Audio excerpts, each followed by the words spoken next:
네, 안녕하세요. 제가 오늘 영상을 만드는 것은 2021년도 12월 25일 성탄절 날입니다. 지금 그 공모주 쪽 그 시장이 굉장히 뜨거운데요. 아마 2022년도 1월 달부터 그 LG 에너지 솔루션이 나오고 있거든요. 나오고 또 계속 그 대여급 공모주가 나오고 있습니다.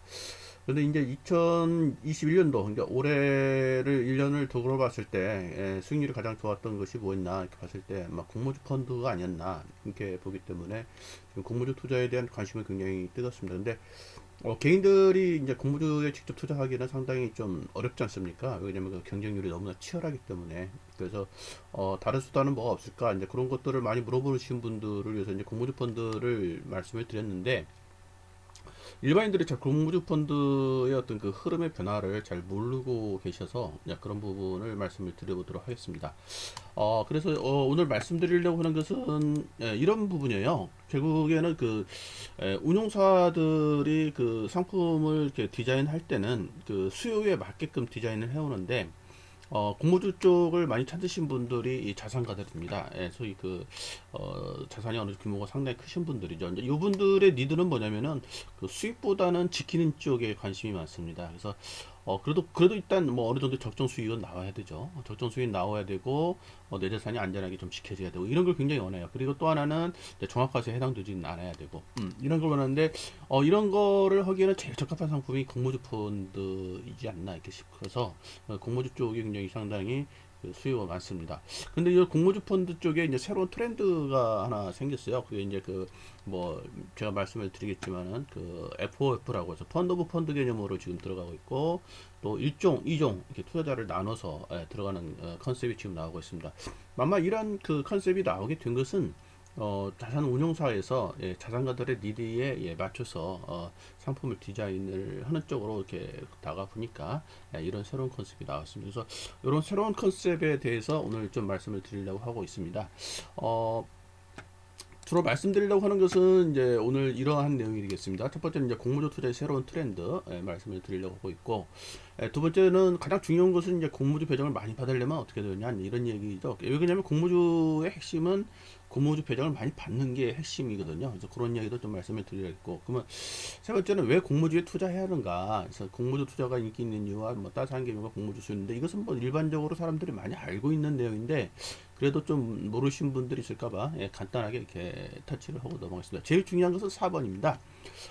새로운 이제 고모주 투자를 하는 데 있어서 자꾸 이제 시간이 가면 갈수록 그 자산가들의 니드에 맞게끔 그 어떤 그 상품의 구성이 조금씩 이렇게 개선되고 있는데, 그래서 이제 그 수익성과 안정성을 이제 보강한 그 장치가 있습니다. 그래서 그런 부분을 말씀드리는 게 아마 이 부분이 오늘 핵심 말씀드리려고 하는 부분인 것 같고요. 그래서 수익성 부분은 일단 뭐 제가 설명을 해야 되면 공모주 배정 비율이라는 거 설명을 해야 되고, 또 공모주 투자의 수익률의 핵심 키는 뭐다 이런 말씀을 드렸고, 펀드의 수탁 규모에 따라서 공모주 그 투자 수익률이 그 공모주 펀드 투자 수익률이 다르다는 거 얘기 말씀드렸고, F 오브 개념, 펀드 오브 펀드의 개념을 또 말씀드려요. 왜 이게 필요한가? 그런 얘기를 좀 말씀드리겠습니다.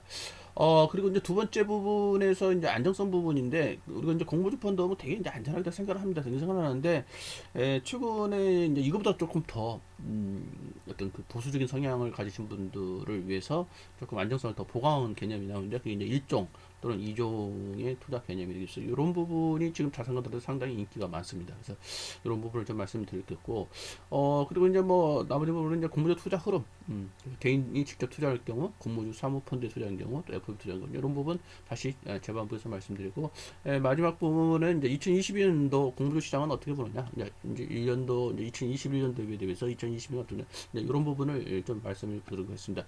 자, 우리가 이제 이런 거 할 때는 항상 제가 말씀드린 사전에 말씀드린 게 투자자 유형 고지사항입니다. 이건 이제 금융감독원의 지시사항이기도 하고, 또한 뭐 제가 이제 이 설명을 드리는 게 완벽하게 다 설명을 드릴 수가 없는 거거든요. 어떤 대략적인 이야기를 드리는 것이고, 구체적인 것은 이제 제안서를 받아보시고, 제안서의 내용을 꼼꼼히 읽어보시고 하나씩 하나씩 질문을 해가면서 답변을 해드려야 되는데, 지금 이 영상은 어떤 개괄적인 어떤 흐름은 뭐 제가 전달하고자 하는 메시지 위주로 하다 보니까 이런 유형고지사항은 반드시 좀 말씀을 드려야 될 것 같습니다. 첫 번째는 투자 원금과 수익을 보장하지 않으면 투자 손실에 대한 책임은 모두 투자자에게 있습니다. 제공하는 정보는 투자 참고용이며 이용자의 판단에 따른 수익 및 정보의 오류 등에 따른 손익에 대해서는 책임지지 않습니다. 이 금감원에서 말한 내용입니다. 금감원에서 이런 얘기를 하라는 거예요. 그러시고 개인적인 의견일 뿐 소속 직장과 의견과는 무관합니다. 이 부분도 이제 말씀을 드리는 거죠. 그러니까 제가 속한 증권사의 의견과는 또 다릅니다. 이것도 꼭 명시를 하게 되겠습니다. 투자는 본인의 판단과 책임에 따라서 이루어지며 과거 수익률 참고 자료에 불과합니다. 뭐 매번 듣는 이야기지 않습니까? 그래도 제가 말씀을 드려야 됩니다.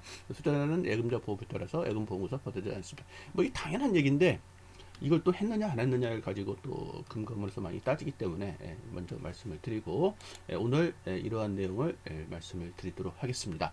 자, 오늘 말씀드릴 결국 핵심 키는 이거예요. 여기서 이렇게 뭐 처음부터 이렇게 쭉 설명을 드리면 오늘 제가 뭘 말씀을 드리려고 하는지를 나중에는 막 이렇게 혼란이 오실까봐 먼저 결론적인 부분을 말씀드리면 오늘 말씀드린 건 이거입니다. 지금 저희들한테 지금 시도한 어떤 펀드 제안서의 그 일부 핵심만 좀 제가 캡처했는데 펀드 개요 부분에 이게 나와요. 1종과 2종 투자자라는 개념. 이게 왜 나오는지 그리고 이게 나한테 의미하는지 뭔지를 좀 설명을 드려야겠다. 이걸 말씀을 드리는 거고 두 번째 이제 투자 전략 부분이 나옵니다. 제안서에 보면 투자 전략 부분이 나는데 뭐 재간주 투자라 나오는데 이제 영어로는 그 펀드 오브 펀드입니다. 이게 왜 필요한지 또 왜 이런 개념이 나왔는지 뭐 이런 거가 이제 오늘 말씀드릴 거는 핵심이 되겠습니다. 자, 그러면 이미 공모주 투자에 대해서 많은 분이 알지만 그래도 이건 이제 뭐 처음 부분이니까 또 혹시라도 이런 부분에서 처음 부분을 위해서 간단하게 공모주 투자 펀드가 왜 인기가 있는가부터 말씀을 드려보도록 하겠습니다. 공모주 투자 펀드가 상당히 지금 꾸준히 인기를 누리고 있는데 이제 본질적인 공모주 펀드의 매력은 뭐냐? 이건 제가 작성한 게 아니라 어디 이렇게 나온 뉴스에 나온 걸 가지고 이렇게 캡처한 거기 때문에 어떤 그 대중성이 있는 소위 객관적인 있는 이야기입니다. 그리고 매력은 본질적인 공모주 펀드의 매력은 결국 부담해야 하는 리스크가 크지 않으면서도 상대적으로 안정적인 수익을 거둘 수 있다는 점입니다. 모든 투자자들이 원하는 게 이거 아니겠습니까? 리스크는 작고 수익은 좀 뭐 있고 뭐 이걸 원하는 거 아니죠. 그리고 또 안정적으로 이런 걸 원하지 않습니까? 모든 투자자가 모든 투자자의 어떤 니드를 잘 이렇게 반영을 해놓은 그런 거다 보니까 꾸준히 인기를 누르고 있습니다. 그래서 꼬박꼬박게 수익이 나는 상품은 흔치 않다. 그래서 한마디로 귀한 몸이다. 이런 표현을 했네요. 이런 표현을 했는데 이러다 보니까 이 공모주 펀드에 대한 수요가 굉장히 높기 때문에 상당히 그 경쟁이 치열합니다. 이런 게 나오려면은 상당히 경쟁이 치열하고 경쟁이 치열하다 보니까 금액에 제한을 두고 이렇게 지금 나가고 있습니다. 그 말씀을 드리는 거고 결국에 그러면은 이러한 펀드에 투자했더니 그럼 어떠했더냐 이런 부분을 말씀드리면 그래서 이거는 뭐 제가 이 회사를 뭐 선전하려고 온 것은 아니고 뭐 저희들한테 제시된 여러 그 운용사 중에 하나를 제가 가져본 인백스 공모주 펀드라는 걸 말씀을 드리면 이렇게 이제 수익률이 이렇게 가다가 이 순간부터 이렇게 수익률이 이렇게 급상승을 해버려서 결국에는 지금 설정 2021년도 5월 6일날 이 자료인데 설정해서 50.8%가 났다 이렇게 나왔습니다. 근데 여기서 말씀드렸던 특징은 그렇습니다. 이제 모든 사람들은 뭐 공모주 펀드를 가입하면 뭐 처음부터 소액이 막 나기만을 원하시는데 좀 그렇지는 않습니다. 그 공모주 그 시장에 따라서 이제 시장이 좀 활성화될 때가 있고 공모주 시장이 조금 이렇게 잠잠할 때가 있거든요. 그래서 이거 보시면은 뭐 이때는 좀 수익률이 그게 별로 이렇게 급상승하지는 않고 잠잠하지 않았습니까? 잠잠하지 않았는데 이때부터 수익률이 쭉 올라가는 거죠. 쭉 올라가는데 어쨌든 간에 지금 이게 5월 6일날 기준으로 했는데 5월 6일날 기준으로부터 쭉 1년 뒤로 봤더니 그러면 요 정도예요. 요 정도에서 처음에는 수익이 안 난다. 이렇게 수익이 많이 나는 그런 모습을 보이고 있다. 그래서 이러한 펀드다. 이제 이런 걸 말씀드리고 이런 펀드다 보니까 상당히 인기가 높다. 이제 이렇게 말씀을 드리겠습니다. 자, 그럼 결론부터 말씀을 드리겠습니다. 우리가 공모주 투자를 하게 되면 공모주 배정을 많이 받으려고 하는 게 목적입니다. 공모주 배정을 많이 말하는데 결국에는 이렇게 흐름이 흘러가고 있는 것입니다. 개인이 직접 투자할 경우 과거 개인이 직접 투자하다가 이제 펀드가 만들어졌죠. 이런 수요를 채워주기 위해서 그래서 공모형 펀드라는 게 만들어지는데 공모형 펀드를 하더니 이거보다 더 많은 수익을 얻을 수 있는 길이 있더라. 어떤 법 규정을 찾아보니까 그래서 사모형 펀드가 나옵니다. 그 사모형 펀드의 이제 대표적인 게 코스닥 벤처 펀드, 또 하이드 펀드 이런 게 나오고 있습니다. 아마 공모주 투자를 좀 하시고 펀드를 좀 하시는 분들 다 알아두시는 내용일 거예요. 그래서 이런 쪽으로 좀 흐름 가다가 이제 최근에는 펀드 오브 펀드 개념이 나오고 있다. 그래서 이렇게 갈수록 이렇게 오른쪽으로 갈수록 공모주 배정을 지금 많이 받고 있다. 이런 말씀 드리겠습니다.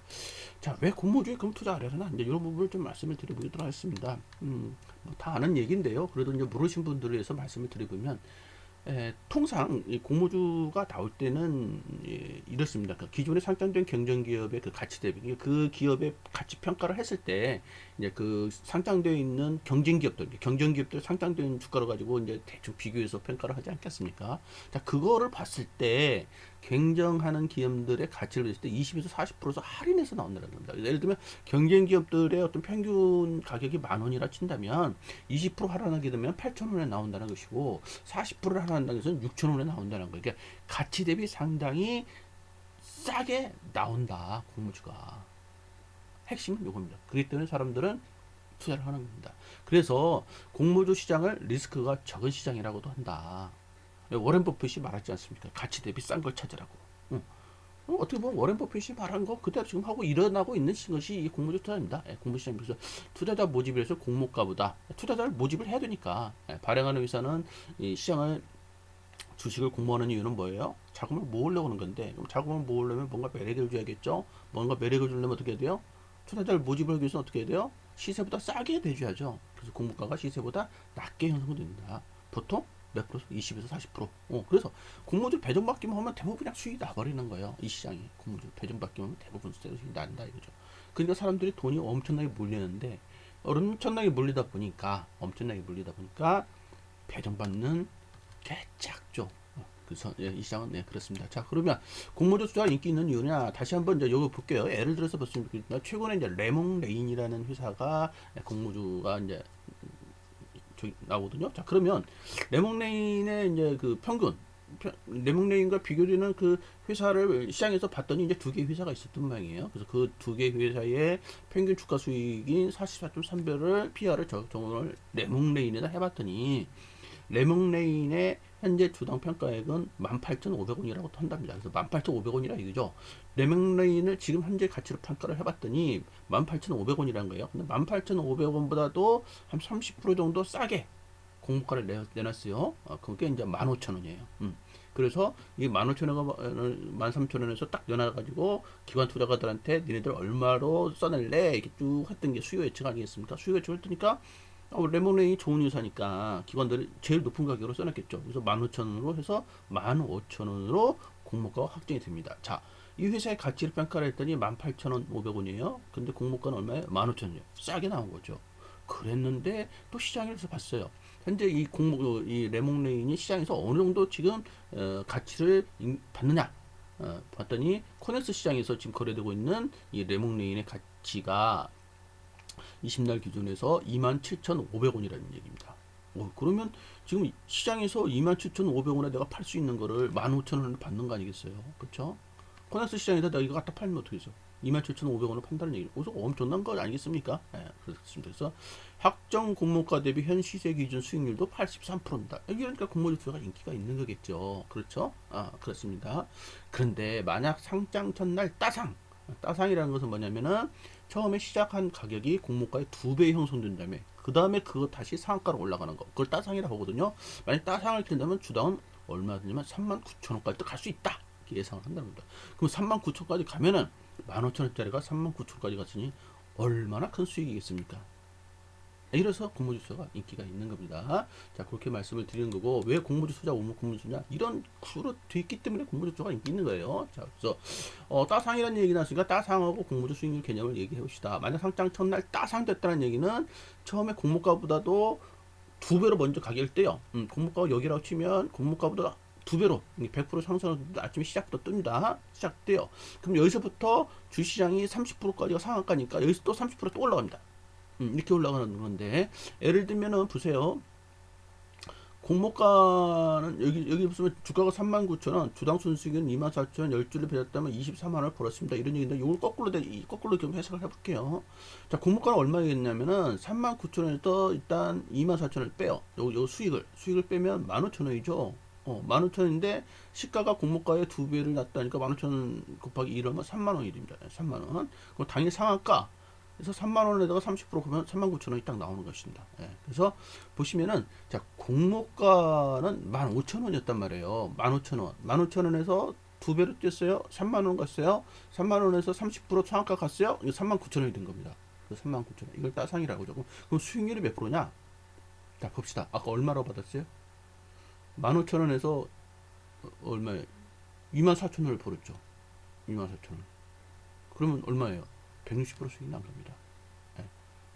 39,000원, 주가 39,000원에서 내가 받은 공모가 15,000원 뺐더니 24,000원. 그렇죠? 24,000원. 24,000원을 내가 투자한 15,000원으로 나누면 160% 수익이 나는 겁니다. 이렇게 수익이 나는 거예요. 그러다 보니까 공모주를 하는 겁니다. 자, 그렇고, 그러면 공모주 투자의 핵심은 뭐냐? 이렇게 수익이 나기 때문에 결국에는 공모주 투자의 성과의 핵심은 공모 물량을 얼마나 확보할 수 있느냐가 문제가 되겠습니다. 근데 공모주는 이 배정 비율이라는 게 있는데, 이제 그거 말씀을 드렸지만, 코스닥 벤처펀드의 30%, 그리고 20%, 우리 사주의 20%, 일반 투자의 20%, 하이펀드 10%를 가장 배정한다. 이건 좀 이따 말씀을 드리겠습니다.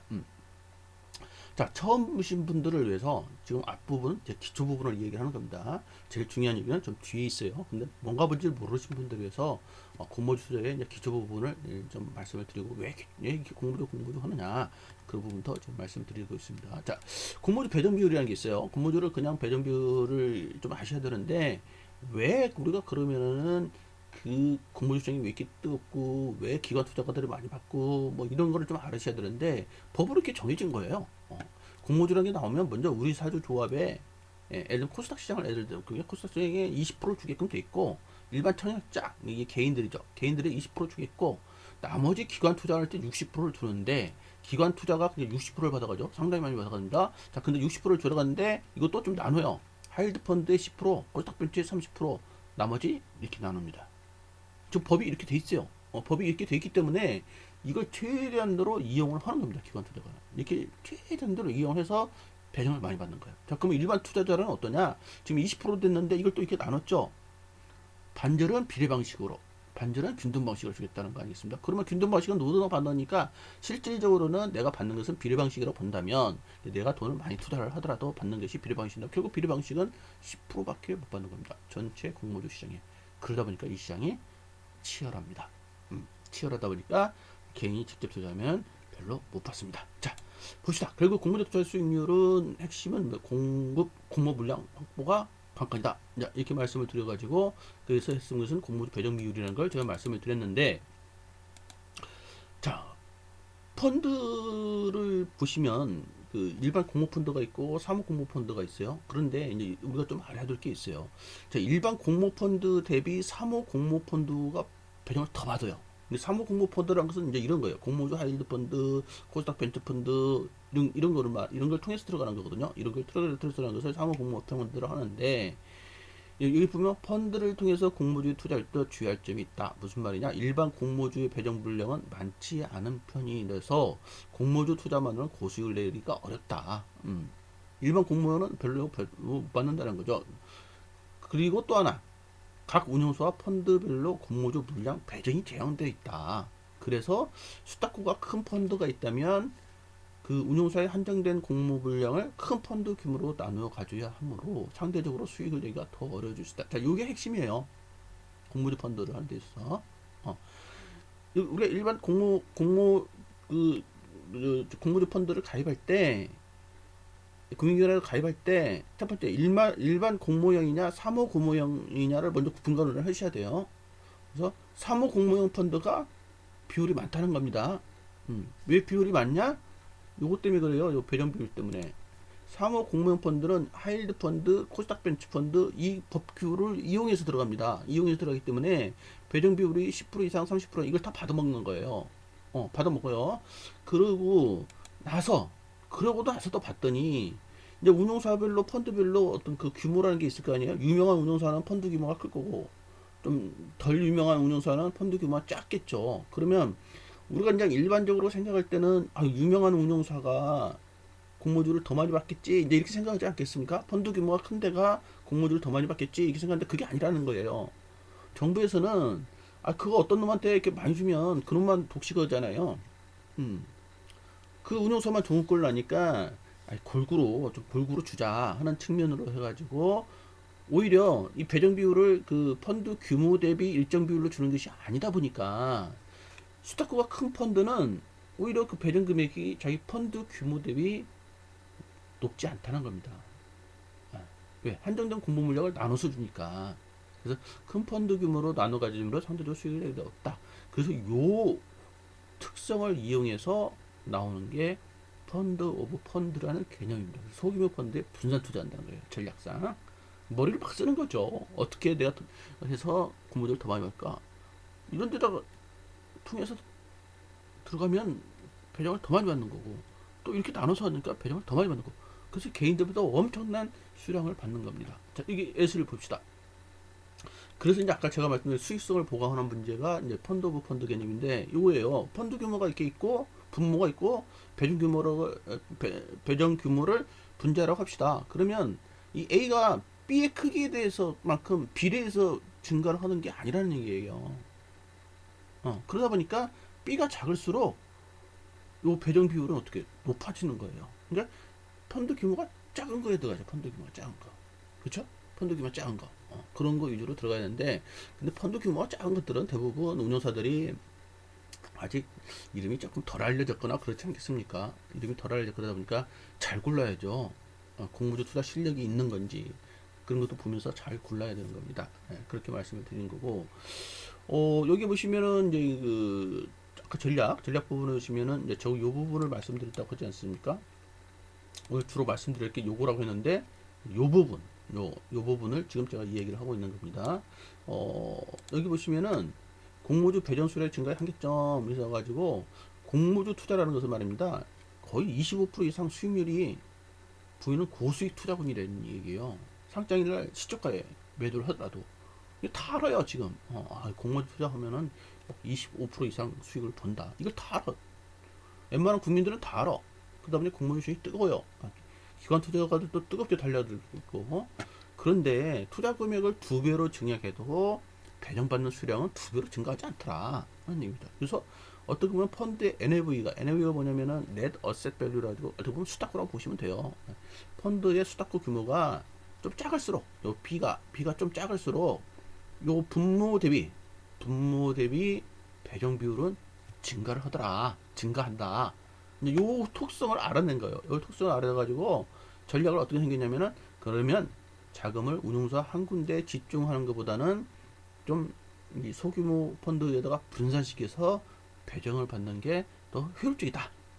그래서 하이펀드가 나오는데, 이게 모펀드, 하이펀드가 나오는데, 모펀드라는 것은 이제 내가 가입하는 펀드예요. 내가 가입하는 펀드면 그 가입하는 펀드가 다시 좀 그보다 작은 하이펀드에다가 분산해서 투자를 하면은 내가 투자한 투자금 대비 효율이 증가한다. 이게 수익성을 보강하는 전략입니다. 이렇게 나오고 있는 거예요. 그냥 한 펀드에 들어가는 것이 아니라. 그래서 펀드 오브 펀드입니다. 예를 들면 이제 예시를 보면 이거 보시죠. SK 바이오팜, 카카오 게임즈, 빅히트 엔터테인먼트, SK 바이오 사이언스, 이거 전부 다 나왔던 거 아니겠습니까? 나왔는데, 제가 이제 펀드라는 것은 아까 말씀드린 대로 이제 그 펀드 오브 펀드 개념이에요. 자, 내가 가입한 펀드는 이렇게 덩어리로 커요. 덩어리 큰데 이 덩어리 큰 게 나눠서 들어가는 거야. 나눠서 들어가는데, 여기서 보면 인백스 공모주 펀드, 인백스 공모주 티어 1 펀드가 있어요. 인백스니까 같은 자산 운용사죠. 자산 운용사니까 실력이 똑같은 사람이 아니겠습니까? 똑같은 사람인데도 불구하고 펀드 하나로 이렇게 운영을 했을 때 배정받는 게 SK 바이오팜은 2.02%, 2% 받았고, 카카오 게임즈 0.98%, 빅히트팀은 0.62% 받았어요. 이렇게 SK 바이오에서 2.2% 이렇게 받았어요. 그럼 이거 다 합치면 5.82% 받은 거예요. 자, 그런데 이걸 쪼갰어요. 쪼개가지고 예를 들면 3억짜리다 하면은 1억은 요 작은 어떤 소규모 펀드, 1억도 여기 2번, 3번 이렇게 소규모 펀드에다가, 소규모 공모주 펀드죠. 두 개다, 세 개다. 소규모 공모주다 쭉 뿌려서 들어갔더니, 그래서 그걸 합쳤더니 SK 바이오팜은 합쳤더니 5.3%, 카카오 게임즈는 2.3%, 빅히트테인먼트는 2.35% 정도 받는 효과가 나더라는 거예요. 이게 하나로 갔을 때와 쪼갰을 때, 하나로 갔을 때는 뭐 0.98밖에 못 받는데 쪼개서 들어갔더니 2.3% 받더라. 왜? 요것 때문에. 예, 요것 때문에 운영사와 펀드별로 공모주 분량 배정이 제한되어 있다. 제한되어 있기 때문에 수탁구가 큰 펀드보다는 펀드 규모를 좀 작은 데로 들어가는 게 유리하다. 요것 때문에 그렇습니다. 요걸 이용을 해야 되는 거예요. 그래서 이렇게 돼 있다. 말씀드리죠. 근데 일반인들은 이걸 잘 모르더라고요. 잘 모르고 그냥 큰 펀드만 찾아요. 큰 펀드만 찾는데, 이제 좀 거래를 많이 하시는 VIP들은 다 아시죠? 이런 내용 다 압니다. 다 알기 때문에 뭐 한마디 하면 척하고 알아들어요. 알아들기 때문에 뭐 더 이상 말할 것도 없어요. 그냥 공모주포도 나온다 하면 그냥 먼저 신청을 하려고 합니다. 네, 그렇게 보시면 물량 잡기 어려워요. PB들도 이거 물량 나오면 어렵습니다. 그렇게 말씀을 드리는 거고. 자, 세 번째, 안정성을 보강하는 부분을 얘기 드릴게요. 이 부분은 1종, 2종 수익권 부분을 말씀을 드려야 되는데, 제가 이제 말씀드렸던 이 부분에서 펀드 개요, 1종, 2종, 이 개념을 제가 말씀드린다고 했습니까? 자, 안정성을 더 보강을 했어요. 자, 안정성을 보강을 했는데, 왜 그럼 안정성을 더 보강을 했느냐? 이제 그런 히스토리부터 좀 먼저 말씀을 드릴게요. 지금 이 공모주 투자에 투자하신 분들은 자산 규모가 상당히 큰 자산가들입니다. 이분들의 특징은 뭐냐면 절대 손해보고 싶지 않은 거예요. 절대 나는 손해보고 싶지 않아. 그러면서도 수익은 나야 돼. 이거예요. 이분들이 원하는 것은. 그리고 또 종합가치도 빠져야 돼. 결국 세 가지를 원해요. 내 돈 깨지지 마야 돼. 수익 나야 돼. 종합가치는 빠져야 돼. 이게 이제 한국에 있는 부자들이 원하는 컨셉입니다. 자, 보십시다. 그런데, 자, 공모주 투자가 안전한 줄 알고 했었는데, 이런 일이 딱 발생을 해버린 거예요. 크래프톤이라고 상당히 유명한, 그 공모주 있거든요. 그런데 이 크래프톤이, 공모가가 이제 49만 8천 원 시작했어요. 49만 8천 원 시작했는데, 상장 당일날 40만 500원으로 떨어져 버린 거예요. 안전하다고 더니 떨어져 버린 거야. 이게 뭐야? 이렇게 된 거죠. 예. 그래서 투자자를 애를 태워가지고 뭐 최근은 40만 후반 했다 이렇게 나오는데, 여기 이제 그 뉴스, 이게 다 제가 뉴스를 캡처한 겁니다. 제가 말하는 게 아닙니다. 뉴스를 다 캡처한 건데, 직장 A씨도 이렇다는 게, 올해부터 본격적으로 공모주 청약이 되었다. SK 바이오사이스와 카카오뱅크로 해서 잇따라서 소울스란 재미로 봤어요. 소울스란 재미로 봐서 크래프톤에도 싹 들어갔어. 크래프톤에도 싹 들어갔는데 지금 물려 있어요.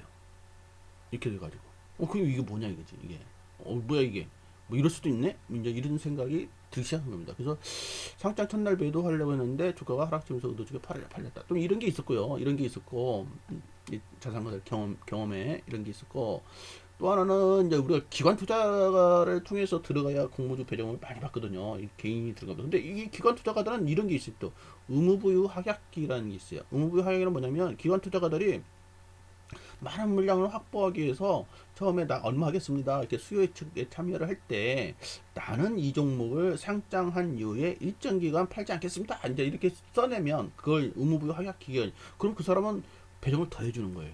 그러니까 기관 투자가들은 선수들 아니에요. 선수들이 딱 봐가지고, 저 종목은 놔두면 상당히 주가가 많이 올라갈 것 같아, 앞으로 그 산업의 성장성이라든가 이런 거 보고, 그런 것들은 상장 당일은 안 팔겠다는 거예요. 개인하고 틀리죠. 개인은 무조건 상장 당일날 팔고 나와야 되죠. 왜? 모르니까. 그 종목을 모르니까. 근데 기관 투자가들은 전문가들 아니에요. 전문가들인데, 이런 사람들이 보기에 저거는 그냥 놔두면 더 갈 것 같아. 이런 것은 굳이 상장 당일날 팔 필요 없겠죠. 그럼 나는 한 3개월, 난 6개월 이따 팔겠습니다. 이렇게 써내면, 애들 배정을 뭐 20개 받던 것을 뭐 50개 받는다든가 이런다는 거예요. 배정을 더 많이 받기 위해서 의무부여 하약기가 이렇게 한다는 겁니다. 자, 그런데 문제는 여기가 있습니다. 이 종목 자체는 문제가 없겠죠. 왜냐하면 종목에 대한 분석을 철저히 했습니다. 그런데 시장이 문제가 될 수가 있습니다. 시장 자체가 이렇게 하락할 경우도 나오는 겁니다. 그 종목이 문제가 아니라, 이러다 보니까 3개월 뒤에 또는 6개월 뒤에 예상치 못한 일이 발생할 수도 있는 거예요. 이런 게 싫은 거예요, 자산가들은. 나 이런 거 싫어. 이런 거. 그러면서 수익은 나고 싶고, 이런 거 있다 보니까, 그럼 이걸 어떻게 할 것인가 고민을 하다 보니까 개념이 1종, 2종이라는 개념을 나온 겁니다. 자, 말씀을 드리겠습니다. 이게 아마 생소하실 분들 많은데 좀 천천히 말씀드립니다. 자, 1종 수익권, 2종 수익권, 말은 어렵시지만 쉽게 이렇게 생각하시면 됩니다. 자, 1종 수익권은 우리들이라고 생각됩니다. 우리 투자자들, 일반 개인 투자자라고 생각하시면 됩니다. 개인 투자자들. 자, 2종 수익권은 뭐냐? 약간은 공격성이 있고 전문성을 갖춘 애들이라고 보시면 됩니다. 이건 기관이 될 수도 있고 돈이 큰 개인이 될 수도 있고, 뭐 그건 뭐 말씀 모르신다. 그냥 나는 그냥 이종으로 들어갈래. 이렇게 하면 이종이 되는 거니까. 그러니까 이 사람들은 뭐냐면 상당히 전문성이 있고 상당히 좀 공격적 성향이 강하신 분들이 이종 참여자로 들어오는 겁니다. 그리고 일종은 그냥 일반인들 이렇게 생각하시면 되는데, 어떻게 그러면 돼 있냐 보시면, 먼저 손실배분부터 말씀드릴게요. 요 문구를 이해를 하셔야 돼요. 오늘 제가 말씀드린 것은 핵심입니다. 자, 손실 부분은 손실이 났어요. 손실이 났으면 일종은 일단은 안 다쳐요. 안 다치고, 이종이 자기가 투자한 금액만큼 가지고 이종 그 투자한 금액부터 까기 시작합니다. 손실 나는 거죠. 그래서 보면 이종 수익자가 당 투자 신탁 운용에서 발생한 손실 전부 이종 수익증권의 원본 금액까지를 우선적으로 부담합니다. 이 사람이 우선을 부담하는 거예요. 이종 투자자가. 네, 손실나면 일종은 안 건드려요. 그리고 이 사람이 손실난 거 넘어섰을 때 이종 수익자가 부담하고 남은 손실에 대해서, 자녀 손실에 대해서는 그 일종 수익자, 일종 투자자라고 합시다. 수익권이라고 하니까 여러분들이 막 또 무슨 말인가 모르니까 그냥 투자자라고 해요. 일종 투자자. 일종 투자자가 손실을 배분한다. 손실은 이렇게 돼 있어요. 자, 그럼 무슨 말이에요? 혹시라도 손실이 나다 하더라도, 뭐 이런 일이 발생해서 손실이 난다 하더라도, 일종 투자자는 이 펀드에 마이너스 10%까지 손실 나더라도 뭐안 다친다는 거예요.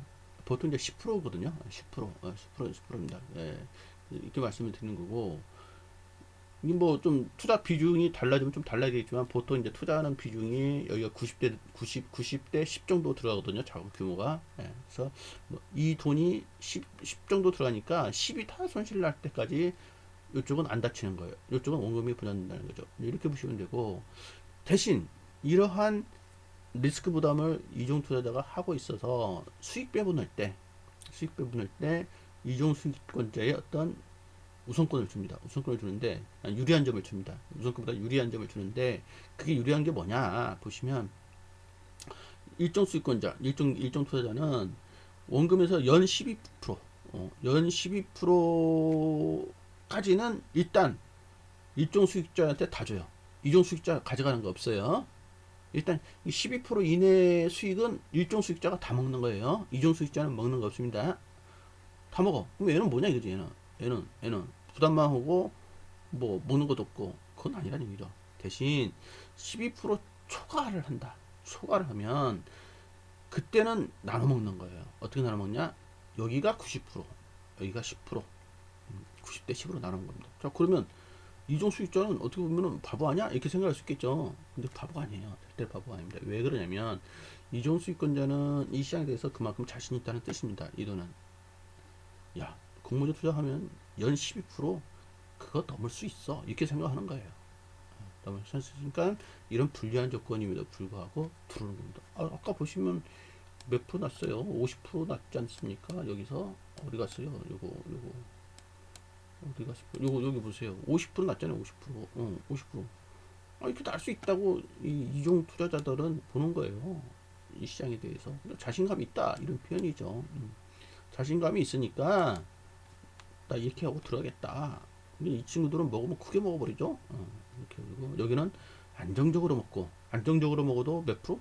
12%까지 먹으면 얼마니까 대단한 거 아니겠습니까? 이렇게 투자자가 분류가 되기 때문에 우리는 이쪽에 해당하는 거죠. 이렇게 자, 그러면 안정성을 보호한 이유는 이렇다는 얘기고, 이 얘기고, 요걸 조금 이제 설명을 해드릴게요. 그림으로 보면은, 자, 손실 발생 경우부터 말씀을 드릴게요. 자, 자금을 구성했어요. 펀드를 이렇게 구성을 했더니, 요거 일종 투자자, 이종 투자자로 나눴을 때, 자금이 일종 투자자가 90%, 이종 투자자가 10% 정도 들어옵니다. 예를 들면, 펀드 규모가 1000억이라고 쳐요. 1000억이라고 치면, 일종 투자자가 900억, 이종 투자가 100억이 들어온다는 뜻입니다. 그렇게 이제 자금 구성을 해요. 자금 구성을 하는데, 이게 뭐 수익 날 줄 알았더니, 이 세상 일이 모르다 보니까 손실이 날 수 있는 거 아니야? 이런 얘기를 하는 거죠. 그 부자들이. 그래요? 그럼 손실 나면 이렇게 해드릴게요. 이렇게 만든 건데, 만약에 손실이 10% 이내다 펀드를 마감할 때 보니까, 이건 다, 여기 이종, 여기 이가 아니라 이종입니다. 제가 잘못했네요. 이거 색깔을 좀 바꿔야겠습니다. 막 하다 보니까 제가 그랬네요. 이종입니다. 이종이 다 부담한다 이런 뜻입니다. 이종이. 자, 이종을 바꿔놨습니다. 자, 이종 투자자가 다 부담하겠다는 거예요. 일종 투자자는 안심하세요. 우리가 다 부담할게요. 손실이 10% 날 때까지. 이 얘기입니다. 그런데요, 10%보다 초과를 하잖아요. 그러면 우리 거 다 깨졌으니까, 우리 건 다 이제 뭐 다 나갔으니까, 그다음부터 초과되는 부분은 일종 투자자의 몫입니다. 이렇게 설명하는 겁니다. 이렇게. 그리고 설명하면 마이너스 10% 이내일 때는 이종이 전부 부담해요. 예를 들면은 뭐 9% 손실이 났어요. 그러면은 1종은 부담하는 거 전혀 없어요.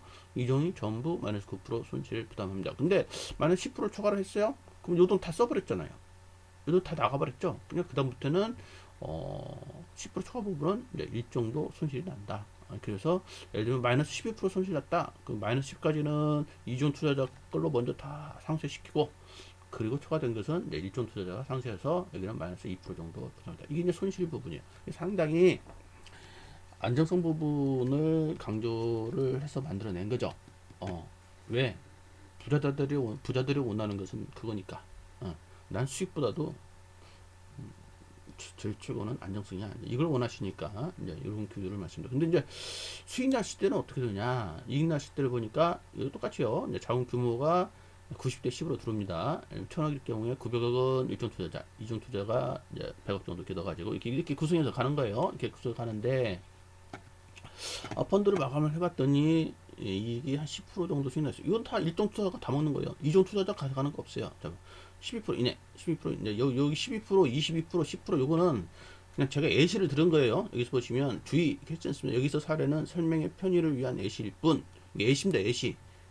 다 실제 적용한 수치나 비율은 제한사마다 달라요. 케이스마다 다릅니다. 건별로 그때마다 확인을 꼭 하셔야 됩니다. 제가 여기는 설명을 하기 위해서 예시를 드는 겁니다. 자, 수익이 12% 만약에 났어. 그러면은 일종이 전부 먹는 거예요. 그래서 10% 수익 났으면 일종이 전부 먹습니다. 자, 그런데 혹시라도 이제 수익이 12% 초과를 했어. 초과를 했으면 요거 12%까지는 일종이 다 먹고, 일종이 다 먹고, 요 초과되는 부분은 이제 나누는 거예요. 초과된 부분을 이렇게 1종과 2종을 나누는데, 아까 어떻게 하기로 했어요? 90대 10으로 나누기로 했죠? 그래서 초과 부분의 90은 2종이 먹고, 초과 부분의 10은 1종이 먹기로 돼 있죠? 그래서 봤더니, 만약에 22%라고 하면 22에서 12를 빼면 10%만큼이 초과된 거잖아요? 초과 부분의 10%죠? 그러니까 초과 부분의 10%, 초과 부분에 대해서 90%는 2종이 먹고, 나머지 10%는 일종이 먹고 이렇게 다시 나누는 거죠. 그래서 쭉 봤더니 총 수익률이 12, 22% 났지만 일종은 13% 가져가고 2종은 9% 가져가는 거죠. 이렇게 되는 겁니다. 근데 2종은 자기 투자한 금액에 대해서 이 정도 가져가기 때문에 레버리지 효과가 엄청나게 커지죠. 2종은 엄청나게 레버리지가 큽니다. 그러니까 상당히 2종은 이 시장을 내서 자신을 하고 있는 분들이 들어와서 나는 이렇게 부담하고 하겠다 이렇게 들어오는 겁니다. 그래서 두 사람의 그 니드를 이 양쪽의 그 서로 성향이 다른 두 투자자의 니드를 결합을 해서 서로에게 득이 되게끔 상품을 구성을 한 겁니다. 자, 여기까지 제가 이제 말씀을 드렸어요. 결국에는 뭐 요 얘기를 제가 말씀을 드리려고 이제 드린 겁니다. 요 얘기를 말씀드려서 말을 드렸는데, 지금 공모주 시장이 굉장히 뜨겁습니다. 굉장히 뜨거워서 이제 배정 계율이 치열하거든요. 배정 경쟁이 굉장히 치열합니다. 결국 이게 핵심이기 때문에. 그래서 이지바이오와 LDT가 뭐 상장 전날 상한가 같다. 그리고 뭐 이지바이오는 상장 직후 4개월 연속 상한가를 터뜨렸다. 1개월에 수익률이 340% 났다. 이런 얘기가 나오고 있습니다. 그리고 뭐 레몬, SCM 생명과학도 상장 전날 20% 이상 높은 주가세를 냈다. 뭐 이런 거에 시장에 자, 이렇습니다. 그래서 자, 우리가 이제 막 어렵게 머리 싸매고 뭐 본인이 주식 투자하려고 막 이렇게 하고, 주식 투자 잘하면 좋죠. 본인이 주식 투자 잘하고 본인이 그런 스킬이 있으면 좋겠지만, 주식시장 자체가 변동성이 굉장히 심한 시장입니다. 그러니까 오를 때도 있고 좋지만 또 빠질 때는 엄청나게 또 빠지는 그런 시장입니다. 그런 데서 2022년도에 과연 수익을 내기가 쉬웠냐 이거죠. 개인들이. 그렇지는 않다는 겁니다. 그러면은 이런 공모주 시장에 관심을 가져보라는 얘기입니다. 자, 그래서 이 얘기를 해보는 겁니다. 자, 공모주 시장에 관심을 가져보는데, 개인이 그러면 공모주 시장에 직접 투자하는 경우는 어떻게 되냐? 청약받는 주식이 너무 적어요. 예를 들면 여기 SK 바이오팜을 얘기 들어봅시다. SK 바이오팜은 이제 이거 뭐 신문에 나오고 제가 캡처한 거예요. 자, 1억 원을 냈을 때 실제 청약받은 금액이 12주래요. 그때 경쟁률이 323대 1이랬답니다.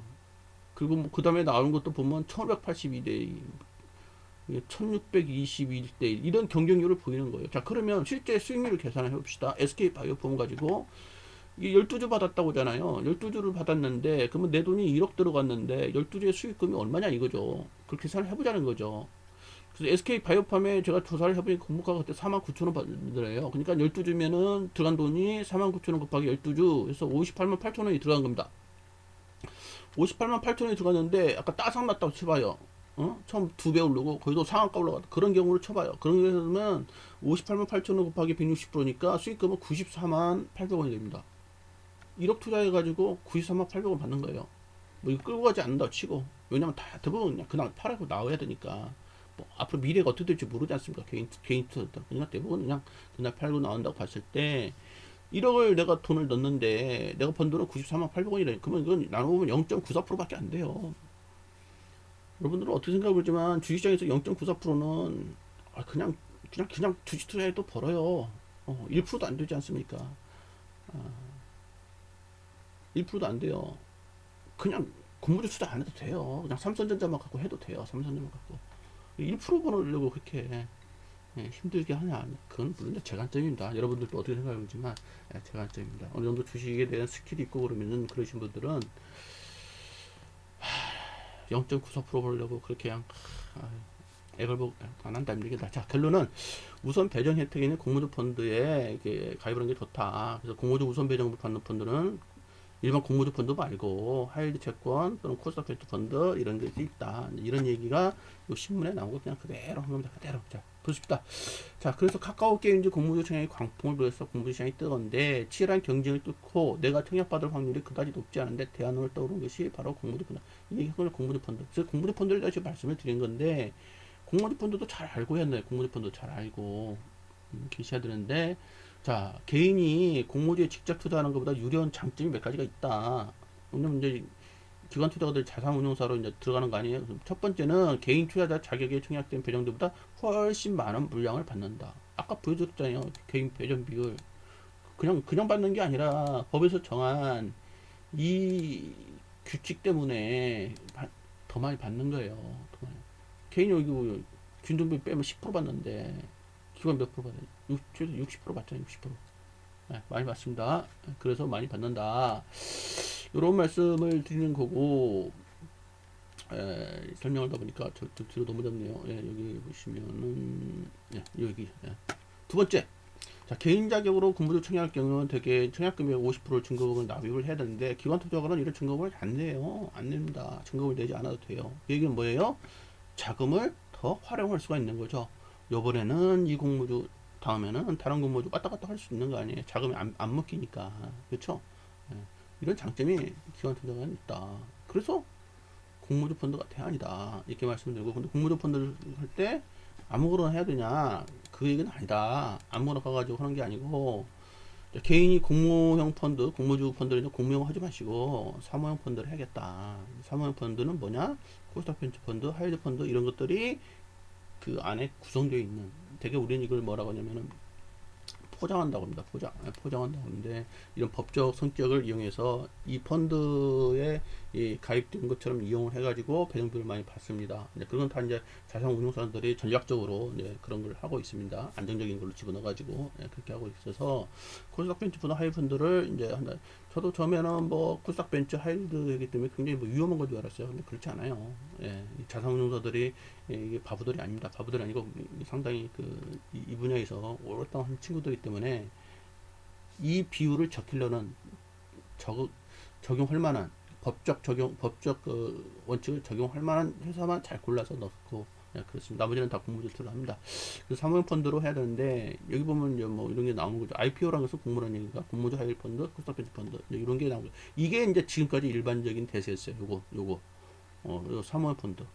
그런데 이게 옛날에는 이제 사모펀드라 해가지고 막 1억 이상 그랬거든요. 3억 이상 가입하려면. 근데 이제 최근에는 이게 좀 낮춰졌어요. 낮춰져가지고 이걸 보통 우리는 이제 표현을 코스닥 벤처 펀드가 아니라 코벤 펀드 하거든요. 코벤 펀드. 코벤 펀드가 이제 전문 투자자인 경우에 3천 이상이면 요즘 가입 가능합니다. 그래서 이쪽은 3천만 원 이상이면 가입 가능하다. 왜?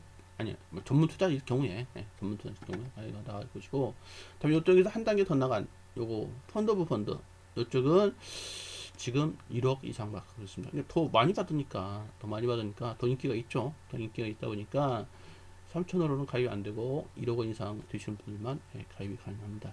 지금 시장은 이렇게 됐다.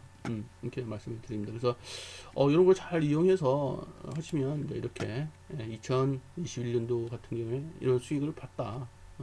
뭐 제가 거짓말하는 게 아니라 이제 실제 사례니까 이렇게 말씀을 드리겠습니다. 그래서 이런 걸 잘 활용을 해서 수익을 좀 냈으면 하고요. 다음에 2022년도 공모 시장은 어떨 건데 이제 이런 얘기를 요건 2021년도 이 얘기 아니야? 이제 이렇게 얘기들 하시잖아요. 그건 과거 얘기 아니야. 물론 과거 얘기죠. 과거 얘기죠. 그래서 이제 얘기를 봐야죠. 2022년도는 어떨 건데 한번 봐야 되는데 2022년도 공모시장을 봤더니 이제 1월 달부터 이게 나와요. LG 에너지 솔루션. 이게 지금 굉장히 시장에서 핫합니다. 뜨겁습니다. 그래서 요거에 상당히 지금 뜨겁고 역사상 최대 규모라고 하지 않습니까? 역사상 최대 규모라는 얘기는 뭐예요? 내가 많이 뱉는다는 거죠. 그렇게 보시면 되고. 자, 2월 달에 현대 엔지니어링 나오고요. 3월 달에 성일 하이텍, 4월 달에 원스토어 등이 나옵니다. 그리고 하반기에 카카오 엔터테인먼트, SSG닷컴, 현대 오일뱅크, CJ 올리브영 이렇게 다 나올 걸로 지금 2022년도에 되어 있어. 그럼 여기 뭐냐면 여기 나오는 올해를 뛰어넘는 역대 최대급 공모 시장이 될 것으로 예상됩니다. 올해를 뛰어넘는데요. 내년에 받을 물량이 이걸 뛰어넘는다는데 그럼 이 정도는 나올 거 아니야? 이렇게 예상을 해볼 수 있는 거 아니겠습니까? 이렇게 보시면 되겠습니다. 그래서 오늘은 이 공모주 펀드에 대해서 말씀을 드렸고요. 특히 이제 보수적이고 안정적 투자 성향을 가진 분들을 제가 염두에 두고 동영상을 만들었습니다.